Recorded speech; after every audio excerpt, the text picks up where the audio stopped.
Uhali gani mtazamaji wa Kisima cha Uzima TV, karibu katika taarifa ya habari. Msomaji wako ni Naomi Fumbuka. Dodoma.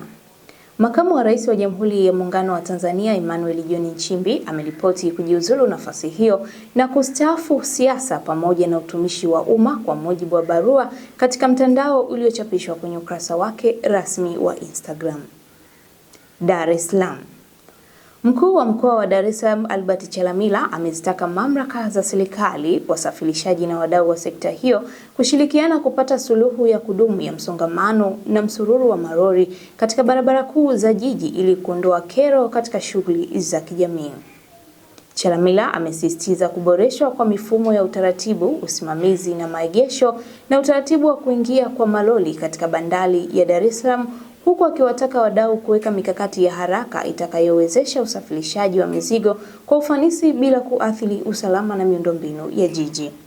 Kwa ujumla, kilichosababisha tuitane ni kwamba mji wetu wa Dar es Salaam kwa sasa umeelemewa, na hili sio jambo linalopaswa ufike chuo kikuu kugundua hili. Umeelemewa kwa kuwa na vyombo vingi vya usafiri kwenye barabara zetu. Kwa nini vyombo hivi vimekuwa vingi sana? Maana yake ni kwamba kuna sababu nyingi, na moja kubwa sana ikiwa ni kukua kwa uchumi kwa taifa letu. Matokeo tunayoyaona leo ya bandari yetu kuwa na mizigo mingi ilitegemewa Dodoma.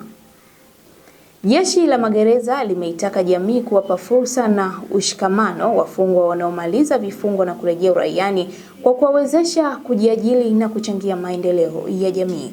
Rai hiyo imetolewa jijini Dodoma na mkuu wa gereza la Msalato SSP Dr. Abusalami Mpamba wakati wa kuadhimisha miaka 65 ya gereza hilo tangu kuanzishwa. Leo jeshi la magereza linaadhimisha miaka 65 tangu kupata uhuru, na sisi kama gereza Msalato tumejikita kwenye kufanya usafi. Na hatimaye kimataifa.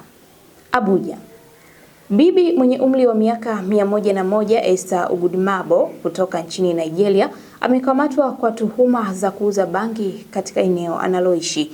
Maafisa wa kupambana na kuzuia dawa za kulevya nchini humo wamedaiwa kumkamata na gramu 90 za bangi zilizokuwa zimefungwa katika vifurushi vidogo kwa ajili ya kuuzwa. Aidha, mkuu wa mamlaka hiyo amemwamuru Esther achiwe kwa dhamana na apewe ushauri nasaha wakati akiendelea kukabiliwa na mashtaka ya kisheria kuhusu tuhuma hizo. Roma. Upepo mkali wenye kasi ya kiwango cha kilomita 120 kwa saa kimeipindua ndege katika uwanja wa ndege wa Florence nchini Italia, kitendo kinachopelekea shughuli za uwanja huo kusitishwa kwa muda. Tukio hilo limetokea siku ya Ijumaa wakati upepo huo ukikumba ndege hiyo katika eneo la uwanja huo. Conakry. Shughuli ya kutafuta manusura inaendelea katika dampo la Dar es Salaam jijini Conakry, nchini Guinea baada ya mlima mkubwa wa taka kuporomoka na kusababisha vifo vya watu 30 na wengine 20 kujeruhiwa, huku 6 kati yao wakiwa katika hali mbaya. Maporomoko hayo yametokea mapema Jumamosi Agosti 23 katika manispaa ya Gibesia kufuatia mvua kubwa, huku mamlaka hiyo ikiendelea na uokoaji katika eneo hilo. Na huu ndio mwisho wa taarifa ya habari kutoka hapa KCU TV. Msomaji wako ni Naomi Fumbuka.